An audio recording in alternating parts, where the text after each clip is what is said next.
현재 비트코인을 사기에 적절한가? 이렇게 여러분들 물어보신다면은 지금 보시면 아시겠지만 굉장히 좀 떨어지고 있는 상황이다. 떨어지고 있는 상황인데 지금 이렇게 패턴이 이런 식으로 지금 큰 추세의 박스권 형태로 이렇게 지금 그려지고 있는 상황이에요. 자, 그러면은 이 비트코인, 그러니까 지금 여기서 떨어지고 있는 상황인데 일단 어디까지 떨어질지, 그죠? 그것도 한번 좀 간단하게 좀 분석을 해 본다라고 한다면 일단은 비트코인 같은 경우에는 현재 이런 식으로 가격대가 이제 형성이 되어 있어요. 지금 현재 보시게 되면은 자 22,000불 요 자리가 바로 첫 번째 지리선, 그 다음에 3만 불 정도가 요게 두 번째 지리선, 세 번째 지리선은 바로 35,000불 정도가 세 번째 지리선입니다. 제가 지난주에도 말씀드렸고 지난주에도 말씀드렸는데 비트코인은 아직 그래도 하방 압력이 조금 강하다. 그래서 투자하시는데 조금 유의를 해주셔라. 그래서 단기적인 여러분들 투자를 하신다고 한다면 지금 당장 들어가는 건 조금 위험하고 한 35,000불 정도까지 떨어진다고 한다면 한번 여러분들 주워 담으셔도 상관이 없겠다. 이렇게 제가 말씀을 좀 드렸잖아요. 제 개인적인 의견을. 자, 근데 비트코인이 좀 떨어지고 있는 상황이에요. 자, 그러면 지금 현재 비트코인을 사기에 적절한가? 이렇게 여러분들 물어보신다면은 솔직히 비트코인 지금 사는 것도 제가 보기에는 이 관점은 비트코인 지금 사는 관점은 제가 보기엔 나쁘지 않다고 생각을 합니다.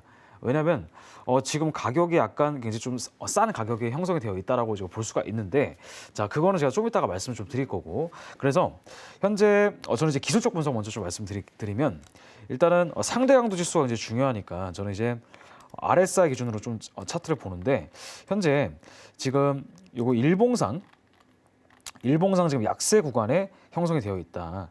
지금 대략 한 과매도 구간을 한 2번 정도 지금 찍었던 그런 모습입니다. 근데 요게 만약에 턴 어라운드가 되려고 한다면 이런 식으로 저점이 이렇게 높아지는, 그죠? 저점이 높아지는 그 형태가 나와야 된다. 근데 지금 현재 추세가 어떤 상태냐면 이런 식으로 수렴을 하고 있는 모습입니다. 제가 보기에는 현재 가격의 움직임이 어떤 방식으로 그려지냐면 이런 식으로 살짝 하락 쪽으로 이탈을 했다가 여기서 어느 정도는 이렇게 수렴을 하는 모습을 좀 보여줄 겁니다. 이렇게 수렴하는 모습 보여줄 거고, 다시 한번 이 자리에서 가격이 이런 식으로 올라가게 되는 그런 그림을 제가 보기에는 그려볼 수가 있겠다. 그래서 현재 41,000불인데 저점이 35,000불이기 때문에 한 6,000불 정도 아직까지는 하락할 그런 여력이 조금 남아 있습니다. 남아 있죠. 그러니까 제가 지난 시간에 설명드린 게 무엇이냐면 일단 여러분들 비트코인처럼 안전자산 같은 경우에 투자 같은 경우에는 올라갈 때 사시는 게 아니고요. 조금씩 떨어질 때 여러분들이 그냥 여윳돈에서, 그러니까 여러분들이 무조건 뭐 전 재산을 막 갑자기 막 다 투자해가지고 여러분들 그렇게 하시는 것이 아니라 어느 정도 내가 여윳돈이 있다면 그 돈을 분할로 이제 우리가 접근하시는 게 가장 좋겠다. 자, 그러면 저는 솔직히 비트코인 비관론자가 아니라 저는 비트코인 낙관론자입니다. 근데 그 비트코인 낙관론 거기에 대한 얘기를 좀 간단하게 오늘 설명 좀 드려볼 거고, 그 다음에 알트코인도 언제 좀 반등을 할 건지 그런 것도 같이 한번 설명을 좀 드려볼게요. 자, 일단 여러분들 비트코인을 보실 때 가장 중요한 건 무엇이냐면 일단 비트코인이 태어난 배경이 뭘까요, 여러분들? 자, 비트코인이 처음에 태어난 배경은 2008년에 리먼 브라더스 사태 이후에, 그죠? 미국의 그 달러 가치가 완전하게 폭락이 되면서, 그죠? 전 세계적으로 그 당시만 하더라도, 그죠? 달러가 굉장히 최고봉이었어요. 지금도 솔직히 달러는 기축통화로 어느 정도 지위는 유지하고 있지만 2008년에 그 금융위기로 인해서, 그죠? 전 세계가 갑자기 엄청난 서프라임 모기지 사태로 인해서, 그죠? 이 통화의 가치가 완전하게 폭락을 했습니다. 그래서 그 이후에 다시 이제 뭐 금이라든지 그런 안전자산이 다시 이제 주목을 받기 시작했는데 그때 태어난 게 비트코인입니다. 자, 왜냐하면 비트코인은 그걸 여러분들 기억하셔야 돼요. 수요와 공급의 법칙을 좀 기억하셔야 되는데 경제학의 기본이 바로 수요와 공급이잖아요. 공급은 한정되어 있는데 수요가 계속 많다고 여겨지면은 가격은 천정무지로 치솟는 게 가장 일반적인 우리가 수요와 공급의 법칙이 되겠다라는 겁니다. 자, 금도 수요와 공급의 법칙을 따르는 이유가 바로 이제 금은 한정되어 있는 재화잖아요. 하지만 살려고 하는 사람들이 많아지게 되면은 금 같은 경우도 가격이 올라가겠죠. 자, 근데 금은 사람들이 왜 많이 사지 않느냐? 일단 금은 매매 수수료가 조금 비쌉니다. 수수료 비싸고 일단 여러분들이 현물로 갖고 있을 때는 금 같은 경우는 뭐가 있어요? 보관료라는 게 있습니다. 보관료. 그다음에 금을 여러분들이 들고 다니기 좀 힘들 거예요. 그렇기 때문에 금에 대한 수요가 굉장히 예전에는 좀 컸지만 지금은 약간 조금 수그러들었다. 근데 이제 비트코인 같은 경우에 여러분들 언제 어디서든 살 수가 있고, 그리고 비트코인은 그죠? 이 통화량이 딱 한정되어 있습니다. 한정되어 있어요. 2,100만 개로 한정되어 있고, 그렇기 때문에 많은 사람들이 이제 비트코인을 안전자산이라고 생각을 하고 투자를 한다. 솔직히 저는 비트코인을 가상화폐라고 생각하지는 않아요. 그죠? 물론 이제 화폐처럼 이렇게 물물 교환도 되지만 저는 가상화폐의 특성보다는 하나의 안전자산, 그죠? 안전자산, 세이프 헤븐이라고 저는 생각을 합니다. 그래서 이 안전자산이 왜 어떻게 이 그 권리를 누리게 될 수 있는지 비트코인이, 네, 그걸 좀 설명을 좀 들어보도록 할게요. 자, 일단은 여러분들 그걸 아셔야 돼요. 지금 미국이 계속 뭐 하려고 하고 있죠? 금리를 올리려고 하고 있다. 자, 미국이 금리를 올리려고 하고 있어요. 지금 제롬 연준 파월 연준 의장이 나와가지고 계속 이제 금리를 올린다고 하는 게 바로 이제 인플레이션, 그죠? 기대값 인플레이션이 계속 이제 올라가고 있다. 그렇기 때문에 미국은 금리를 올릴 수밖에 없다. 이렇게 여러분들 얘기하고 있잖아요. 자, 근데 그것은 2018년, 그죠? 2017년에서 2018년으로 넘어갈 때 그때도 마찬가지로 금리를 올린다고 했었어요. 근데 금리를 올리고 나서 얼마 안 있다가 갑자기 금리를 동결시켜 버렸고, 그 다음에 코로나라는 변수가 터지자마자 그죠? 금리를 오히려 인하하기까지 했습니다. 그죠? 근데 지금도 솔직히 마찬가지로 오미크론 변이가 계속 확산되어 있고, 지금 미국 같은 경우에는 그죠? 하루 확진자가 거의 한 300만 명이 이를 정도로 엄청나게 지금 또 오미크론이 확산이 되고 있다. 그렇기 때문에 전 세계적으로 제가 보기에는 아직 그러니까 오미크론이 끝나게 되면 또 새로운 변이가 계속 나타날 것으로 생각을 합니다. 물론 그게 그 오미크론을 막을 만한 완벽한 그런 백신이 있다고 한다면 솔직히 저는 믿고 싶지는 않겠지만은 그런 게 있으면 빨리 좋겠죠. 근데 코로나는 제가 보기에는 앞으로 이제 감기처럼 이렇게 좀 모든 사람들의 일상 속에 좀 스며들지 않을까. 근데 제가 보기에는 코로나가 끝나도 향후 5년, 10년 뒤에 또 새로운 바이러스가 또 나와요. 계속 나올 것 같아요. 그래서 그런 것들, 그러니까 물론 그렇게 되면 안 되겠지만 어쨌든 이 코로나 바이러스가 터지고 나서 미국이 뭐 했냐면요, 무제한 양적 완화를 했습니다. 즉 이제 달러를 계속 찍어냈다는 얘기예요. 달러를 2008년부터 2012년까지 옥죄했던 돈을, 그러니까 계속 풀었던 돈을 잠시 옥죄다가 다시 또 풀게 되는 겁니다. 자, 근데 여러분들 통화량은 한정돼 있고, 그죠? 통화량이 한정돼 있다고 한다면 가격은 계속 올라가겠는데 통화량이 한정되어 있지 않습니다. 그죠? 그렇기 때문에 미국이 돈을 계속 찍어내면 다른 나라들도 통화를 어떻게 해야 될까요? 계속 찍어내요. 엔화도 마찬가지. 그죠? 미국도 마찬가지. 전 세계적으로 돈을 계속 찍어내야, 그래야 통화 가치가 어느 정도 전 세계적으로 유지가 된단 말이에요. 자, 그런데 만약에 비트코인 같은 경우에는 가치가 한정돼 있단 말이에요. 그러면 그 돈들은 다 어디로 흘러갈까요? 다 웬만하면은 통화량이 한정된 금과 비트코인으로 흘러갈 가능성이 굉장히 높다라고 하는 게 제 개인적인 의견입니다. 그래서 앞으로는 비트코인은 지금 현재 가격의 값 횡보 혹은 하락하는 중이지만 올라갈 수 있는 가능성이 굉장히 많다. 자, 그거를 제가 여러 가지 지표를 통해서 한번 설명을 좀 드려보도록 하겠습니다. 자, 일단은 비트코인 차트가 여기 왼쪽에 있고요. 자, 지금 요게 뭐냐면, 자, 지금 이게 10년 정도의 미국의 그 인플레이션 기대값입니다. 자, 인플레이션 기대값인데 지금 계속 제롬 연준 의장이, 그죠? 이거를 금리를 올리려고 하는 이유가 지금 10년물 그 인플레이션, 그죠? 인플레이션 기대값이 계속 올라가고 있고요. 그리고 여러분들 5년물도 좀 한번 보도록 할 건데 이게 5년물입니다. 자, 5년물은 2.79%, 그 다음에 지금 10년물은 2.46%, 그러니까 차이가 별로 안 나요. 자, 안 나는데 제가 여기다가 뭘 추가해 볼 거냐면요, 여기다가 인플레이션율, 그 다음에 제가 통화, 그죠? 미국의 그 통화 가치가 있습니다. 자, 미국의 통화 가치. 지금 미국이 계속 통화를 푸는 속도 있죠. 그러니까 돈이 도는 속도를 제가 좀 한번 추가를 좀 해보도록 할게요. 이게 뭐냐면, 자, 요겁니다. 요게 바로 이제 뭐가 되는 거냐면, 지금 돈이 돌고 있는 그런 속도를 의미하는 거예요. 그러니까 이게 주황 색깔이 올라가면 올라갈수록 뭐가 되는 거냐면, 올라가면 올라갈수록 뭐가 돼요? 돈이 굉장히 많이 도는 거예요. 즉 생산성이 좋은 겁니다. 자, 여러분들 화폐가 돌아야, 즉 돈이 돌아야 점점 자연스러운 인플레이션이 생겨나면서 금리를 올리는 것이, 이게 일반적인 여러분들 금리 인상입니다. 자, 여러분들 물가가 왜 오를까요? 당연히 돈이 많이 돌고 그만큼 경제가 활성화되기 때문에 거기에 대해서 이제 금리를 올리게 되는 거예요. 근데 지금 여러분들 이 인플레이션 기대값은 계속 올라가요. 올라가는데 지금 보시게 되면은 이 통화 돈이 전 세계적으로 도는 속도, 그죠? 이 돈이 도는 속도가 점점 떨어지고 있어요. 왜 그럴까요? 이게 코로나 이 팬데믹 이후에 갑자기 돈이 묶이게 된 겁니다. 그 돈이 묶인 게 지금 이렇게 지금 뭐가 발생하고 있는 거예요? 이 괴리가 발생을 하고 있는 거예요. 이런 식으로. 그러니까 인플레이션은 이 기대값은 계속 올라가고 있는 상황인데 돈이 돌고 있는 속도는 줄어들었다. 그럼 이건 여러분들 건강한 금리 인상이라고 볼 수가 없겠죠. 마찬가지죠. 이건 건강한 금리 인상이라고 볼 수가 없는 겁니다. 그러니까 전 세계적으로 돈이 빨리 돌고 그래서 어느 정도 인플레이션율이 올라가야 자연스럽게 금리를 올리는 게 기정사실인데 제가 보기엔 이거는 건강한 그런 금리 인상이 절대로 아니에요.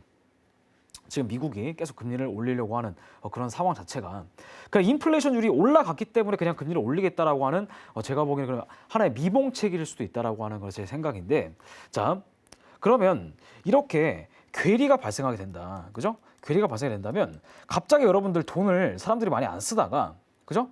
인플레이션 기대값 금리까지 인상해버리면 어떻게 될까요? 당연히 돈을 더 안 쓸 거 아니에요, 그죠? 금리를 인상해버리면 돈을 덜 쓸까요, 더 쓸까요? 당연히 덜 쓰겠죠. 왜냐면은 대출 금리부터 시작해서 일단은 주식이든 뭐든 여러 자산에 돈이 빠질 거고 부동산도 떨어질 거고 주식도 다 떨어질 거예요. 만약 금리를 인상하게 되면은 그죠? 그러니까 지금 제가 보기에는 금리를 섣불리 인상할 수 있는 타이밍은 제가 보기에는 아니라고 봅니다. 자 그런데 그죠? 그러면 이게 어떻게 되는 거냐면 가격이 그죠? 돈은 돌지 않는데 이런 식으로 인플레이션 기대값이 올라간다. 그럼 이 간금만큼의 뭐가 발생하게 되는 거예요? 하이퍼 인플레이션이 발생하게 되는 겁니다. 그렇기 때문에 그 우려로 이제 미국이 금리를 올리려고 하는 겁니다. 근데 제가 보기엔 이거는 일시적인 현상일 뿐이에요. 그래서 금리를 올리게 되면 당연히 비트코인이든 그런 자산들은 조금 떨어질 수는 있겠습니다. 떨어질 수 있습니다만 제가 보기에 이것은 본격적인 대세 상승의 하나의 시작점에 불과하다. 이렇게 저는 말씀드리고 싶고 자 그러면 이거를 제가 비트코인과 같이 좀 연동시켜서 한번 좀 보도록 할게요. 자 비트코인과 연동을 좀 시켜보도록 할 건데 자 이게 뭐냐면 이 청록 색깔이 비트코인입니다. 청록색깔 비트코인이고 그 다음에 인플레이션 기대주는 이게 내려와 있는데 자, 지금 보세요. 이런 식으로 자 통화 속도가 일정할 때 그죠?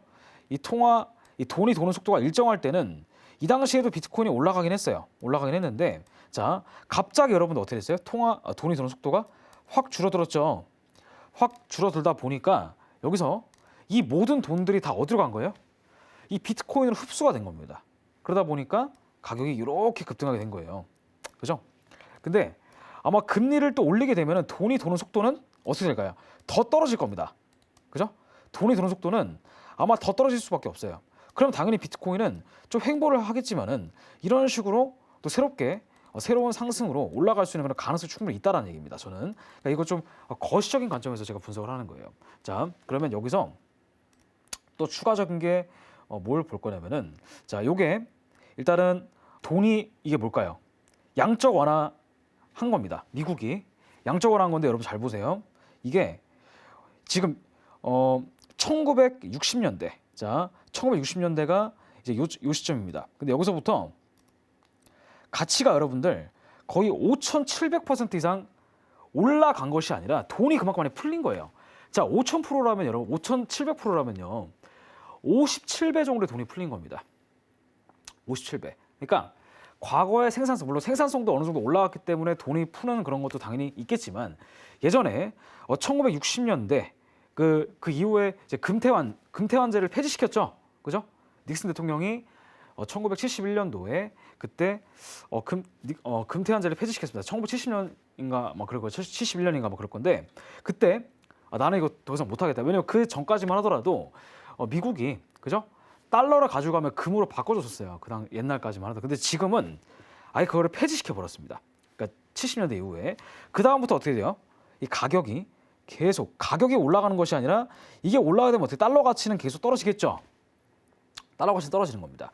근데 이만큼 달러 가치가 떨어진 만큼 그죠? 전 세계적인 그런 통화들도 다 통화 가치가 다 떨어지게 된 겁니다. 그래서 지금 하향 평준화 된 거예요. 하향 평준화. 그죠? 그런데 비트코인은 여러분들 통화 가치가 어떻게 돼 있어요? 이게 유동적인데 통화량이 한정돼 있다. 그러다 보니까 이렇게 돈이 많은 돈들이 다 어디로 간 거예요? 지금 주식이나 아니면 그런 돈으로 흘러간 거예요. 흘러간 건데, 자, 이거를 제가 비트코인과 같이 좀 비교해 볼 거고, 요거랑 아까 제가 뭐로 비교했냐면, 아까 요거 돈이 도는 속도랑 비교했죠. 돈이 도는 속도, 요게 바로 돈이 도는 속도가 되겠습니다. 자, 그러면 요게 지금 어떻게 되고 있어요? 돈이 도는 속도가 이렇게 같이 갈 때는 사실 움직임이 비슷비슷했습니다만, 자, 여기서부터 돈이 도는 속도가 점점 떨어지기 시작했다. 그죠? 자, 지금 예전에는 수치가 2 정도였다면 지금은 1 정도로 떨어지는 거예요. 급격하게 급락이 나왔다. 지금 계속 여기서부터 돈이 도는 속도. 자, 근데 자, 돈이 도는 속도가 떨어진다라고 하는 것은 이것이 이 모든 돈들이 다 어디로 간 걸까요, 사실은? 그죠? 다 주식시장이라든가 금융시장 쪽으로 다 흘러갔다는 얘기예요. 뭐 부동산이든 뭐든. 그러니까 이게 진짜 진정한 임의 생산성 증가가 아니라 말 그대로 그냥 부동산 가격이 올라가고 그다음에 땅값이 올라가고 주식이 올라가고 이런 것들은 전반적인 전체적인 생산성이 올라갔기 때문에 그 가격이 올라간 게 절대로 아니에요. 그게 아니고 이 돈들이 사람들이 많이 이제 투자를 하니까 가격이 올라가게 된 거죠. 그죠? 그런 거란 말이에요. 그래서 생산성은 점점 떨어진다. 그런데 어떻게 되고 있는 거예요, 지금? 돈이 푸는 속도는 증가하게 됩니다. 그러면 이러한 상황이 계속 이어지게 된다면 당연히 비트코인 같은 그죠? 한정적인 그 통화들은 어떻게 될까 한번 여러분들이 생각을 한번 해보시면 좋을 것 같아요. 저는 자, 지금 여러분들 이렇게 지금 이게 그 수치가 나오지 않을 정도로 이제 엄청난 상승을 했는데, 자, 여기 비트코인이냐? 비트코인이 지금 2008년에 처음 나왔죠. 자, 아마 돈이 도는 속도는 계속 여러분들 어느 정도 하향 평준화 될 거예요. 그러면서 이 돈이 늘어나가는 속도가 이렇게 올라갈 겁니다. 그죠? 이렇게 올라갈 거예요. 그렇기 때문에 미국이 금리 인상을 하려고 하는 것도 물론 있어요. 자, 근데 금리 인상을 한다고 해서 이제까지 풀어둔 돈을 다 이렇게 빨아들일 수 있을까요, 여러분들? 달러가? 그렇게는 불가능합니다. 왜냐하면 이제까지 돈을 다 엄청나게 많은 돈을 찍어냈기 때문에 전 세계적으로 돈이 많이 풀렸을 거 아니에요. 그죠? 근데 그 돈들을 많이 다 긴축을 시키려면 제가 보기에는 좀 불가능. 그래서 올라가는 속도가 조금 떨어질 수는 있어요. 올라가는 속도가 조금 떨어질 수는 있겠습니다만은 비트코인 자체가 가치가 떨어지면서 그죠? 비트코인이 시즌 종료가 될 것이다라고 하는 것은 제가 보기에는 아직까지는 아닙니다. 그래서 저는 비트코인을 굉장히 좀 긍정적으로 봅니다. 그래서 앞으로 가격은 계속 올라갈 수밖에 없다. 올라갈 수밖에 없는 이유는 제가 보기에는 이런 그래프도 한몫을 한다라는 거고요. 자, 그래서 비트코인이 이렇게 올라가게 된다. 이런 식으로 서로 괴리감 때문에 이렇게 올라가게 될 수 있는 가능성이 굉장히 크다. 자, 그럼 이거를 제가 주봉으로 한번 체크를 해보면 주봉도 마찬가지. 그 다음에 일봉도 마찬가지예요. 일봉도 현재 비슷한 상태에 있다라는 겁니다. 자, 그래서 저는 앞으로 요거 있죠.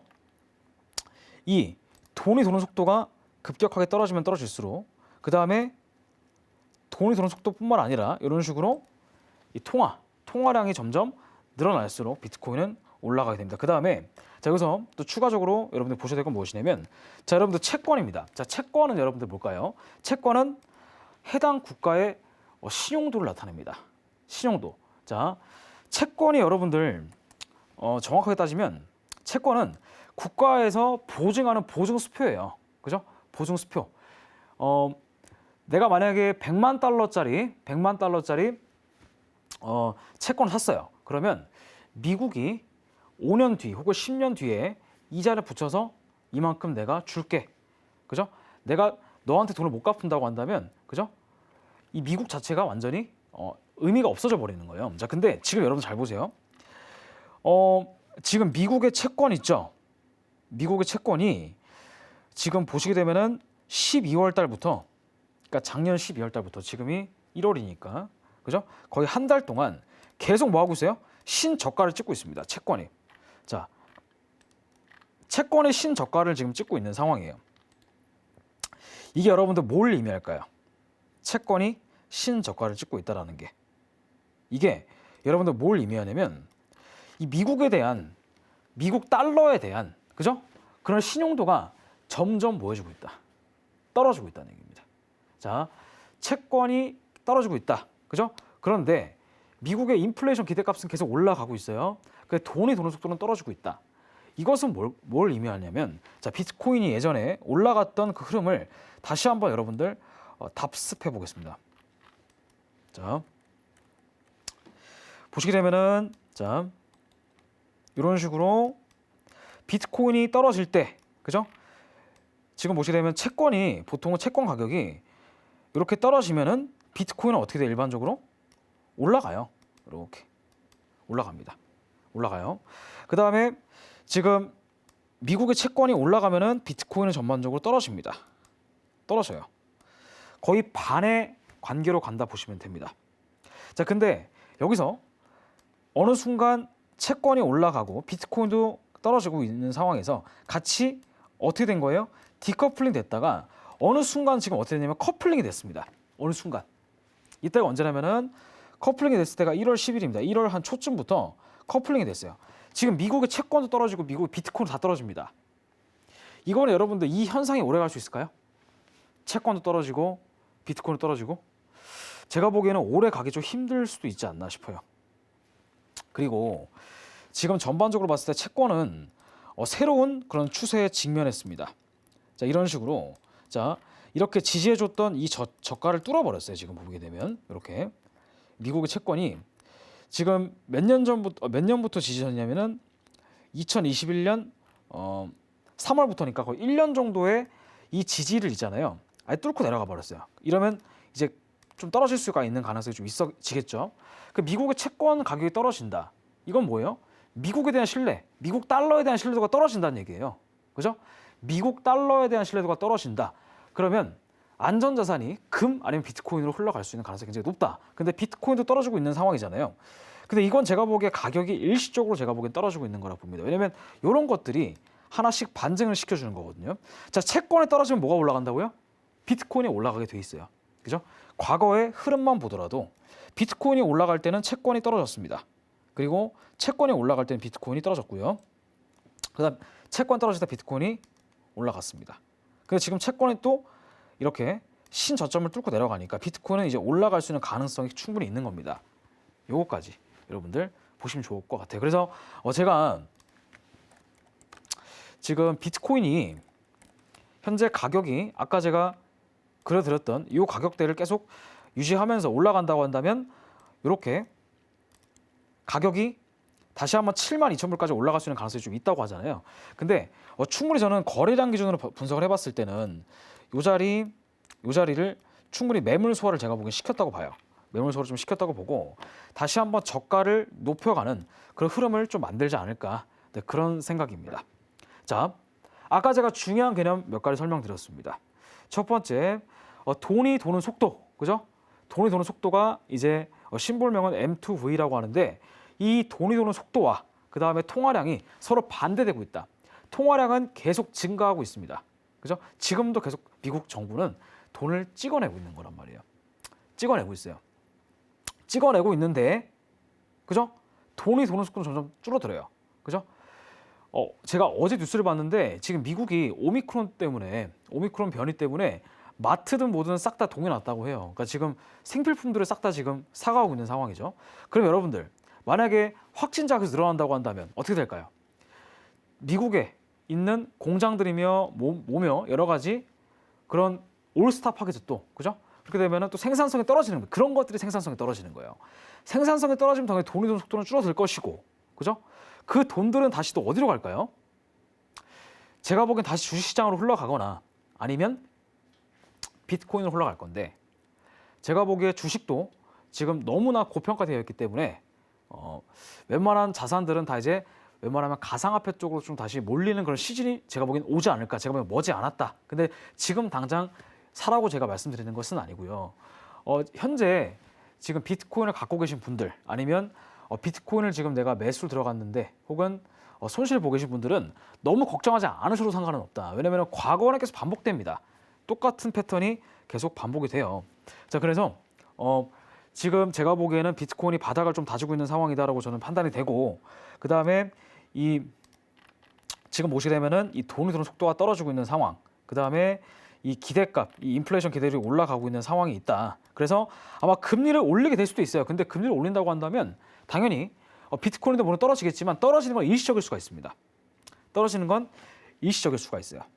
자, 아마 이때가 지금 이렇게 인플레이션율이 이렇게 이런 식으로 올라갔다가 떨어지면 이제 이때가 이제 보통 금리 인상 시점이라고 좀 보는데 이때 비트코인이 어떻게 됐을까요? 가격이 약간은 떨어졌어요.